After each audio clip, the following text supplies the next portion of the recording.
Welcome to Lair the Alchemist, where we discuss all things heavy metal and hard rock. On today's episode, I have a very special guest, Martin Popoff, and we are going to be discussing his new book, Judas Priest, A Visual Biography. Martin is someone who needs no introduction in the world of heavy metal. He has written more reviews than any mortal man. He has over 110 books on rock and metal. He has a podcast, History in 5 Songs, and he has a YouTube channel, The Contrarians. And he has been here at the Lair before. So Martin, thank you for joining me here again at the Lair. Yeah, this is awesome. Glad to be back at the Lair. Very cool. All right, so you got this cool new heavy duty big book here, Judas Priest, a visual biography. Tell us about it. Tell us what it is. Yeah, well, it starts with that cover shot by Rudy Childs, who's a buddy of mine who's took a lot of pictures in the 80s, and he's working actually on a memoir of his life, which is going to be really, really cool. I edited the thing a few years ago, and they're kind of shopping it around. But yeah, a lot of Rudy shots in there. So essentially, these are these books I've been doing through Weimer Publishing. I've done 7 or 8 of these visual biographies, and there's a couple more coming. But this Priest one was particularly cool because it allowed me to do one of these type books where it is a coffee table book. I think there's over 450 pictures in there, but the main thing is there's a 20,000 word timeline of all the kind of little factoids throughout. And it was nice to be able to do that because that has no overlap with my 2 Judas Priest books that compile like the narrative story of Judas Priest. So one of them's called Decade of Domination, which goes up to 84, and one of them called Turbo Till Now, which goes right up until Firepower, I believe. Yeah, there you go. So we got young Rob and old Rob there, and then we've got older Rob when you watch YouTube videos now with the big gray beard, right? Yeah, and that is the earlier version of the 2 narrative books, and then in a sense, that's also now the earlier version of the visual, because that thing was full color throughout, and the new one is full color throughout, but the new one's 450 pictures, right? And these are still in print, right? These are still available. Those are both still in print, and they're both through Weimer Publishing now. Plus I have them at martinpopoff.com. And this that one is not still in print. That one's an expensive collectible now. But yeah, the new one is they did a very nice layout this time of I think these visual biographies are getting better and better. My 2 favorite ones are the 2 latest ones, the Judas Priest and the UFO one. So I think the layout's pretty good. And yeah, just it's a good reference book in terms of I don't like coffee table books that just don't have any writing in them at all, kind of thing, or just captions or whatever. And this has that very detailed timeline, touching down on everything. Priest and Fight and Halford and Al Atkins. There's a lot of Al Atkins, and Al actually helped us with the book and sent in a few photos and things. But yeah, there's reference to all his solo stuff as well. And so basically any side projecty stuff going on with any of these guys. Of course, Glenn's solo material as well. And I think I even at the very last second got KK's Priest in there at the end. So yeah, because the book does go up all the way through 2021. So it's very, on the timeline. And sure. I personally like this style because I like seeing everything laid out. As you can see from the book here, Martin does it year by year. If he knows the exact date, you put the exact date. If it's just a general date, you put it. But I just like seeing everything really organized like that. And it really gives you, and you start with you start with Nostradamus, a quote from Nostradamus, and then you go through when the guys are born and everything like that. And so it takes you all the way up to that, and it really gives you a good sense of when things were happening. Because in my head, of course, I've read your other Priest books, but seeing it all in a nice, organized timeline manner like this really sort of helps you in your head, put this all together what was happening. And it's also interesting, like you said, that as you're going through the book, you're touching on when Richie Faulkner records his first record with, or when he records with Lauren Harris, when all these other sort of touchstones from people in the Priest world are doing their things too, and where that sits in relation to where Judas Priest is. So for everybody out there, I will be leaving a link in the description down below to Martin's website where you can purchase this awesome book. And don't be scared. This is a heavy duty book. It's got a nice cover to it. But Martin, I don't know how you do it. You have awesome postage rates. And so the postage is great on it. Martin's from Canada. Martin always gets his books out super quick. I don't know how you do it. They arrive at my house incredibly quick. So it's a great price and the postage is very reasonable. There'll be a link in the description down below for where you can purchase this. All right, you mentioned the pictures, and you mentioned the person who had the picture on the front, and I think I recognize that name on a lot of the pictures in the book. So how do you go about getting pictures for something like this? Is it a couple people that you know that have archives? Is some of it from your personal archives? Yeah, there's some good buddies. I mean, Rich Galbraith, there's a lot of his iconic shots from the late 70s in there, Tom Wallace.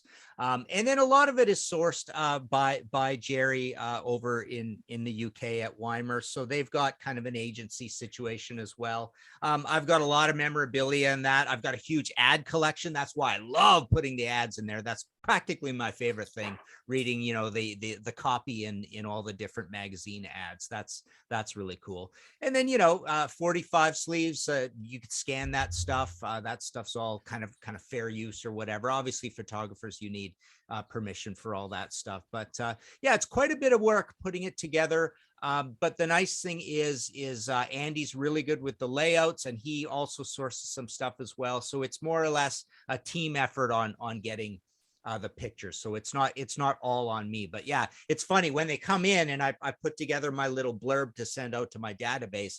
That's when I actually go through and count all the pictures. And both this UFO and the Priest one, you know, included in terms of individual shots of anything, there's like over 450 pictures in each one of them. So yeah, for sure. And like you, I'm a big fan of the advertisements for the albums. And what I really like about these is I always like the descriptions that they use for the records.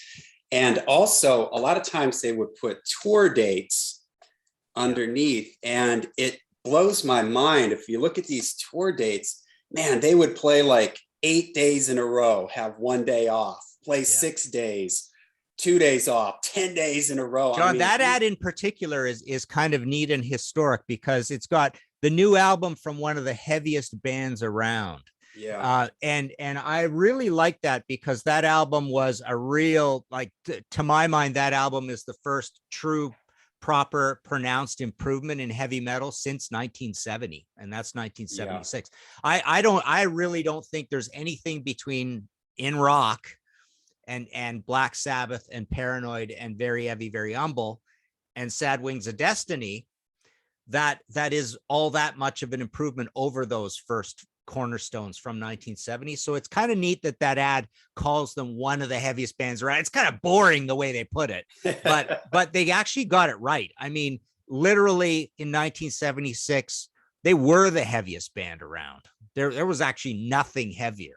Yeah, I agree with that. And I would say that I've always said that Stained Class is the first pure heavy metal record. Judas Priest is moving away from some of the heavy blues side that bands like Black Sabbath kept in their sound. Priest sort of just took all that out, and you get this pure liquefied metal that it starts for me on Sad Wings of Destiny. That's definitely the first step in that direction. But for me, it all comes together on Stained Class. And that for me is just kind of the first, what we would call heavy metal record. Yeah, we can debate. I mean, part of my whole theory is that the blues essentially comes out of it with Black Sabbath and In Rock and Uriah Heep. Like I find that heavy metal becomes invented when there's more doom and classical put into things, and Yeah. more, John Lord even is a heavy metal guy on In Rock. So to me, I think the blues is coming out then, and that's kind of like when the heavy metal begins to be invented. But with Stained Class, you're right, you get this up ratchet and in speed and technicality and just smarts. And that's what I really like about the whole thing that happens around that time. But Sad Wings, I just remember getting that, and all of us, like I've said many times, like all our kitchen table list top 10s that we were doing at that time, 76, 77, and that were blown to pieces because Judas Priest, this baby band, comes in that nobody's ever heard of on a small label. Ours in Canada was on Janus, and it was better than everything out there. So Yeah, and they were really, you've said this in your books about how they were really intelligent at that time. They were almost progressive in some ways with the music, with the lyrics and everything. And you're right, I think that they're just really ahead of their time. So do you've already written 3 other Priest books. Is it hard to find, you mentioned that there's really no overlap with the previous books. So is it hard to find new information, and what is it like working in the timeline format? Is that sort of a different mindset for you than when you're writing like a standard book?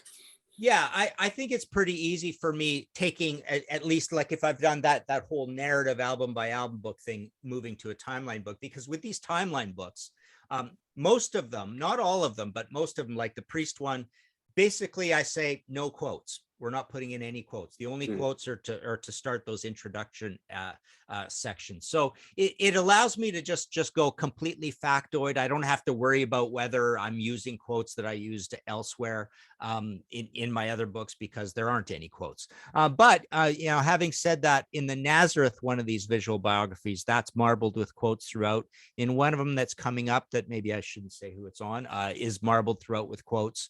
And we held back. It's funny.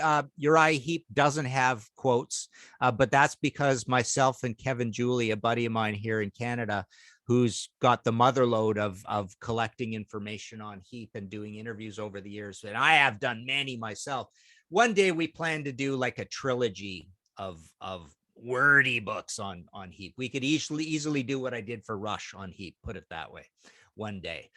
We just keep never getting around to it, sort of thing. But no, it's the information is overlap with this Priest and a lot of the information in the other, but I don't go so into dates and saying what the B-side is and it came out on this label and blah blah blah. So it's a very different format.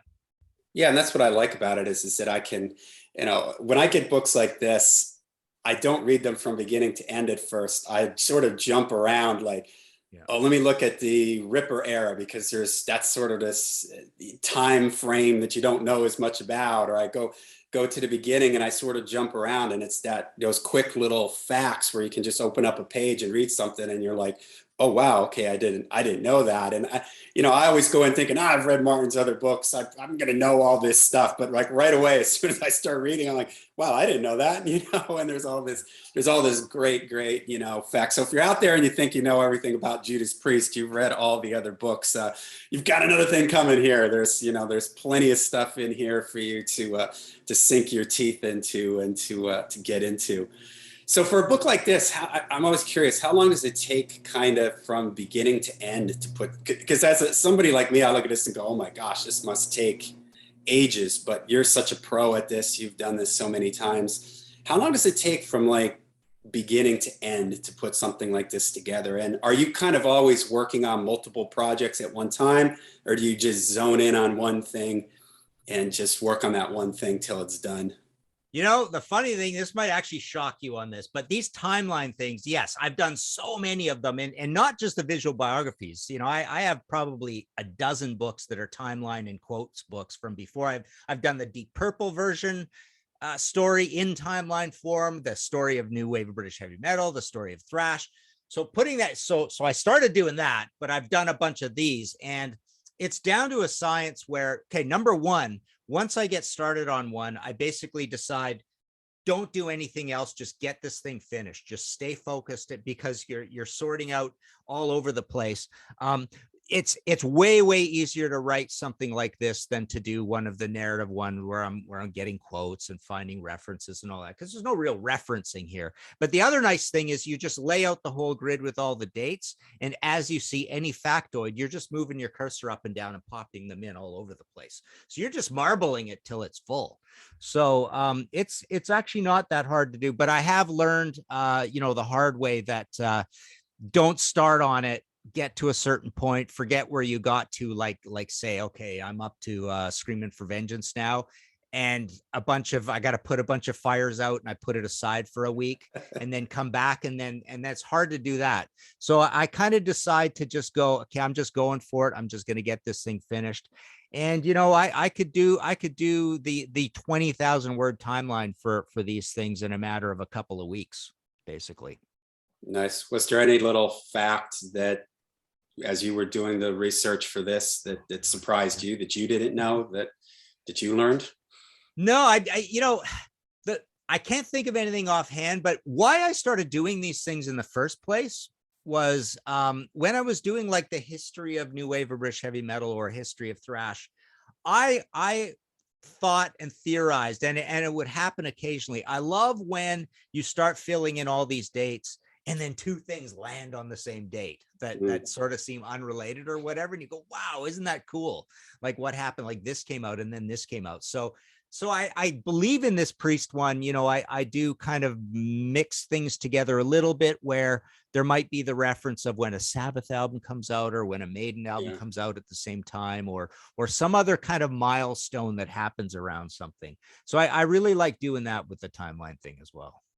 Yeah, and one thing the timeline brings out for me too is it reminds me of how early Judas Priest started. Now, granted, in the very early, when it was Al Atkins, very beginning, like in the late 60s, they were a different type of band. They're almost like psychedelic, blues or whatever, playing cover songs and stuff. But they were really right there with, Black Sabbath, playing the same places. They're from the same area. And so it's interesting seeing again how Priest and their history, because it sort of took Priest a little longer to get to that first record deal. It took Priest a little bit, a little longer for the lineup to come together. It took them, before 1980 British Steel, before they really started to be able to make money and stuff like that. But like you said, it's fascinating seeing, and also the other members that will come in. I like the fact that you say, okay, Les Binks or Scott Travis records his first album at this time, and you get to see where Priest was at that same time and everything. So I think that's real fascinating, how you see all these people in Priest's orbit and what they're doing before they get into the band. So very cool. And it's funny, everything you just said can apply to Rush, right? Because Rush started in 69 and got their first album out in 74. The first one is kind of the meat and potatoes album. Then they changed a lot and got a lot better. Then the thinly recorded scientific progressive albums come out in 77 and 78 for both bands. Then both bands kind of get famous in 1980, and their songs get shorter and a little more easy to understand. I might have even I did some sort of doppelganger episode of History in 5 songs. I think I did a comparison between Maiden and Priest. I don't know if I ever did the Rush one, but it's pretty fascinating how Rush and Priest have identical histories from 69 up until like 81 kind of thing, right? Yeah, for sure. Yeah, we look back I'm not old enough to have been there during the 70s era of Judas Priest, but it's sometimes easy to forget how much they struggled through the 70s, because we look at those albums now, and Stained Glass is just a, immortal album that I worship, but it's easy to forget that back then, man, they were a real struggling band, just trying to get any kind of traction, any kind of attention for them. It wasn't kind of till maybe the 80s where people started going back and really discovering those albums, and the legend of these early albums like Stained Glass and Sad Wings, became the legendary albums that they are now. Yeah, you wonder if that kind of semi-complicated music in a support situation in a bar goes over all that well, with a lead singer with short hair and all that kind of stuff, right? And say before the clothes got sort of solidified, right? But you look at that outdoor show at I guess it was Reading that they did, yeah. and you could tell that the smart metalheads in the crowd were going, "Whoa, this is better than anything that's ever been," kind of thing, right?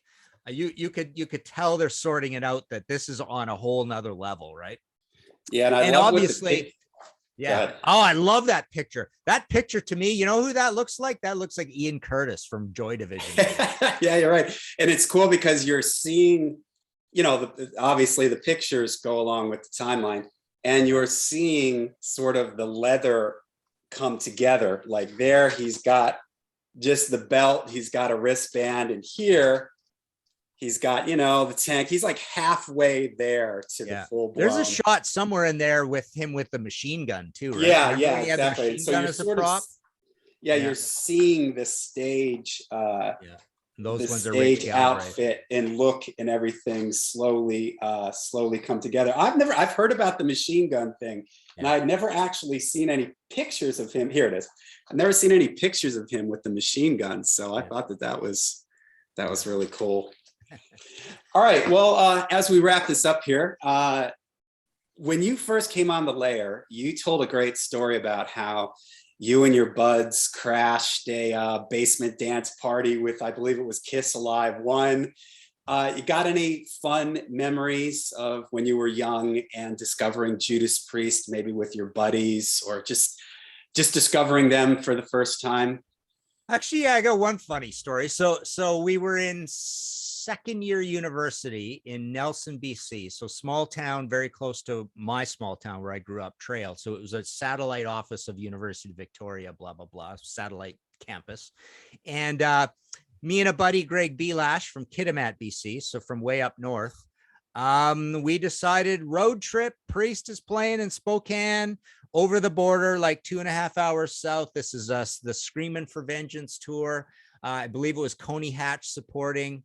So we go down to this concert in Spokane. So we're going to the States from Canada, right? And our little mountain border there, I'll get to that in a second. So we go to the concert, and then we go, you know what? Let's not get into all that whole rigmarole and cost. We're poor students, about a hotel and staying overnight and all that, and worrying about telling the border we stayed overnight. Let's just drive home, right? So we drive after the concert, in my little 77 purple Celica, right? The little baby Mustangs. I love that car. So we're driving back, and we get to the border, and it was closed. We forgot that it was closed, or didn't know exactly what time it closed or something like that, but it closed at midnight, right? And because it's 2 hours back after a concert, this is just like a couple of young kids, 19 years old, right? And so we get to the border, and it's closed, and we go, all right, well, we're out here in the middle of the mountains in nowhere. I guess we just got to sleep in the car until the border opens in the morning, right?